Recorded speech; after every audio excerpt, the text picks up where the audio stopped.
Welcome to From Packs to Playmat, Episode 1. This week, you guys had the vote between New Capenna, Collector Booster, Strixhaven, Set Booster, and Ikoria, Lair of Behemoth, Draft Booster. Which one do you think won? Well, stick around to find out. Got a little interesting.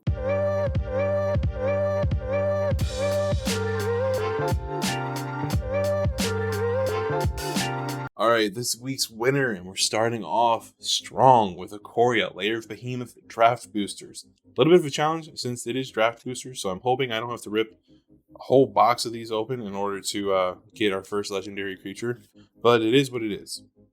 Now, I will say, secretly, as a Commander player, I am hoping we pull a Triumph. If me hoping to pull a Triumph over a legendary creature doesn't make me a Commander player, I really don't know what else does. But if you're interested to know what the rules are, here are the rules. And there's not really much else to say besides let's hear some packs and see what happens. Alright, let's get these packs opened. Now, we got 3 packs, 3 chances. 3 chances at a legendary. Let's just start with this guy here. Now, we're pretty much hoping right now, I think, pretty much for King of Cosmos, Plant Guy, hoping for not Genietha, whatever the elk is. But yeah, let's get rolling, shall we? Who will be the commander? Secretly hoping for a Triumph, as I've said earlier. But yeah, would I be a commander player if I wasn't hoping for a Triumph? And first pack, no legendary creature. We're moving on to pack number 2. This guy. We're hoping we can do this. Hoping we can pull a legendary so we can get this series going. Nothing so far. Evolving Wild TA. And yay. So far we're not doing so great. 2 packs down, 1 to go. Fingers crossed. Otherwise, the next scene you're going to see is me going to buy more of these guys. Hopefully we don't have to do that. I don't know if my card store has any more.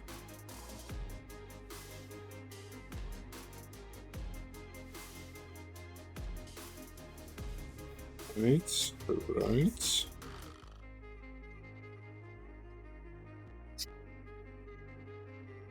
And that's it. Well, that's unfortunate. No legendary creatures in the first 3 packs of Ikoria. Well, see you at the card store. Alright, hit up my local game store and I bought 7 more of these things. I'm pretty sure these are the last 7 that they had in stock. So let's hope that we hit something. As a backup, I grabbed a collector booster. So we can't do it in 10 draft boosters. Then I'm just going to break down and use the collector booster as my scapegoat. Hoping I don't have to do that. Stay tuned. Okay, we've returned with the 7 packs we picked up from the local game store. Now, if I can't pull anything from these 7 packs, first off, I'm going to be pretty upset. Second off, I came in with a backup plan, and that's going to be a collector booster, because I know for a fact there's a guaranteed commander in the Ikoria set. So, yeah, this is what we're doing. We left off with the last 3, which were these. And, well, I guess the next thing we do is just start ripping them open and hope for the best. We can actually build something.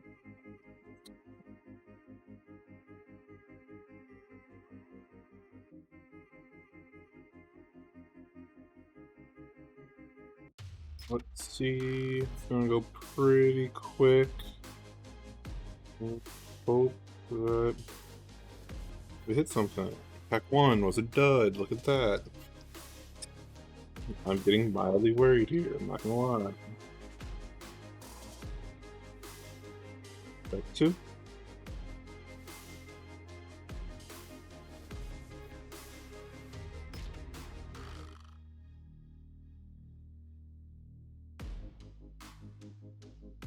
I mean, I'm happy, kind of, with the cards that we're getting, but like, we can't do anything with these. So far, they're just kind of here. Otter, Wolverine. That's pretty cool. That is really cool. I like that full art a lot. Wow. If only he was a legendary creature, and we could use him to build a deck out of. Evolving Wilds, Essence Scatter. Nothing, dude. Nothing. That's 3 down.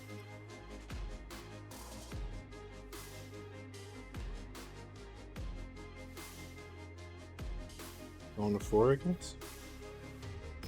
Dolphin, Banish, Leech, Impulse, Reader, Start, Weak, Sandworm.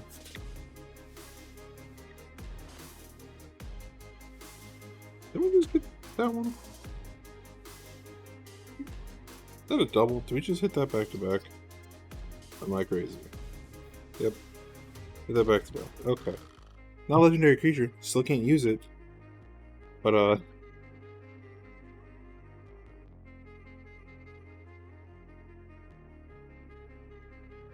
3 packs to go.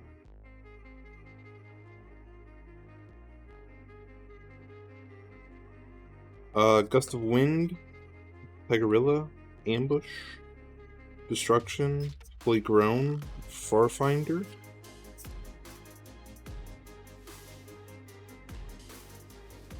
Ominous Seas. I've seen that in a really long time. Oh, finally, we hit one. Okay, here is the commander.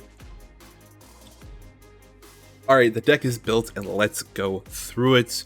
I primarily focused on the initial ability, which is the reduction in cost for non-mana abilities.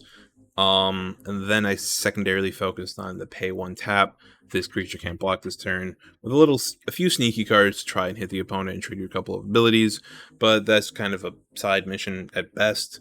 So yeah, primarily going to talk about the creatures first here. Let's go over Queen Kayla Bin Krog. With the commander out on the field, it is pay 2 tap, discard our hand, and then we can take 1 value, 2 value, and 3 value card, slap it on the battlefield.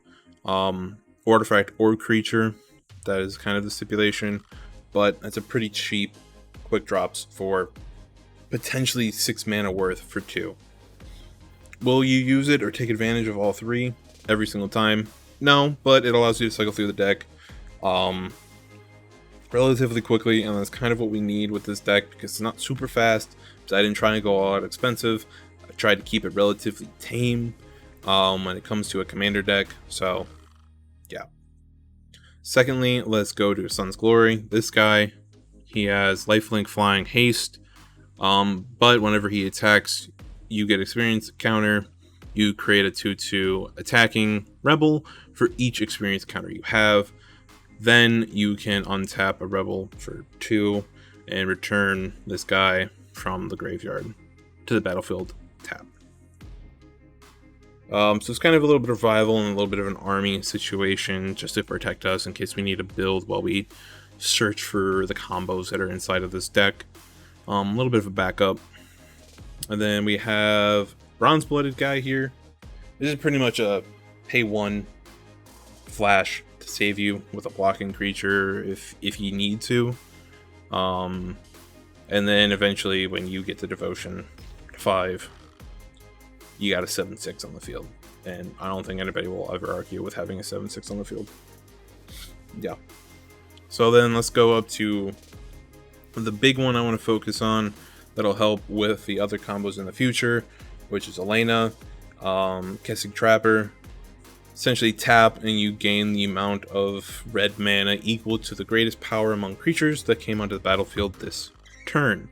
So with her on, or with our commander on the battlefield, we can go infinite around 2 or 3 power, which is great, and those are pretty much guaranteed in this deck.